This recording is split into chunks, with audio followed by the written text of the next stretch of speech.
Hey, what's up, dummies? You don't know shit, so I'm here to tell you about shit. Welcome back to Halloween history. We are talking about trick-or-treating. Like everything Halloween related, the history of trick-or-treating goes all the way back to the Celts. During the festivals, when the ancient Celts would leave out meals and treats for the souls of those they had recently lost, but also to ward off evil spirits. They figured they could appease them with snacks. If only someone had told them that in The Exorcist. Could you imagine that? The father just walks in, the girl's like, your mother sucks in hell. And then he's just like, here, have a cookie. Similar practices were adopted by Roman pagans who would pour milk on graves and leave them sweet little treats. In medieval times, the church came up with this usual grifting bullshit where they told people if you prayed hard enough, you could get the souls of your loved ones out of purgatory and into heaven. So the poor and impoverished children of Europe would go around telling people that they would pray for the souls of their loved ones if you gave them a little treat. This would be the first thing that would kind of resemble the Halloween that we have now. Once we got into the 18th century, this transformed into something more akin to what you would think of when you think of Christmas, where people would go and show up to houses and sing a carol, but during Halloween times, they would show up and do a little play. It was like caroling, except for somebody looked like Satan and somebody looked like a regular dude, and then they'd stand outside your house and be like, I'm gonna eat your soul, and one guy would be like, I love God, and they'd be like, great, here's some cookies. A lot of cookies. These traditions were brought over to the New World. The only difference here was that some people decided that they would perform small tricks, something that might resemble like illusions or magic tricks. Over time, this began to morph into more of a casual threat. A lot of 18th and 19th century has a lot of people being threatened for food, but there's no class struggle in this country.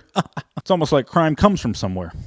During the 19th century, this was done on a small scale in mostly rural communities, but as the popularity of the holiday grew and more people started to come over from Europe, and with the poverty of the Great Depression setting in, things began to transform from trick-or-treat to pretty much just trick it. Let me say that different. People stopped asking for treats and just started fucking shit up. Things got so bad at one point that during the 1930s, someone came up with an estimate of somewhere in the tens of millions of dollars of damage done every Halloween. If you converted like 1920s money into today's money, that's a load of money. It wasn't like what you think of today when you think of vandalizing. It wasn't like, oh yeah, egg someone's house and like toilet paper them. They were setting buildings on fire. They would deconstruct wagons on people's property and then reconstruct it on the roof of their barn and then leave. So you'd go out to go do some work in the morning. You'd be like, where's my wagon? And you'd be like, oh, it's on the roof. And then you'd have to go up there and take it apart or just push it off. They would also do stuff like let livestock out. They would go to people's farms and just like open the gates. They would do this so much. In some more rural areas, they actually called it Gate Night. For a while during the peak of vandalism and destruction, people even started to call it Hell Night, which I think we can all agree is pretty fucking metal. They knew something had to be done, and that's when community organizers, politicians, and others started to get together and go, we need to find a way to reel these people in. How do we get the children to stop? And that's when they came up with trick-or-treating and Halloween parties. And it worked. They were like, if we just throw these kids a party and give them enough candy, they'll just sugar crash and stop. The story of trick-or-treating is literally just bribing kids and teenagers to stop breaking everything. Anyway, the moral of the story is don't sell out, be ungovernable.